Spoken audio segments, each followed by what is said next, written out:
আমাদের বাংলাদেশের খেলা হলে আমরা যেখান থেকে থাকি না কেন আমরা মোটামুটি দেখার চেষ্টা করি।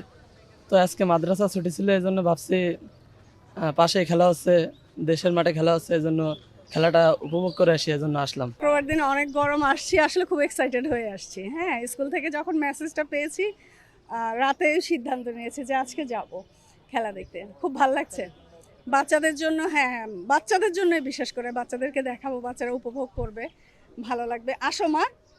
তো ওরা খুব উৎসাহী ছিল যার কারণে আসা আর কি। হ্যাঁ, এত গরম উপেক্ষা করে, মানে একবার ডিসিশন নিয়েছে যাবো না, বলি না যাবো, চলো।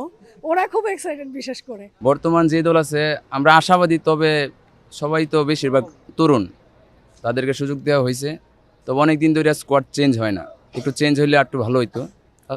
তারপরেও আমরা অনেক আশাবাদী। বাংলাদেশের খেলা দেখতেই মন চায় যে বাংলাদেশের প্রিয় ক্রিকেটাররা বাংলাদেশের মাঠে খেলবে, দেখতে মন চায়, এই জন্যই আশা আর কি। সবাইকে চোখের সামনে দেখবো।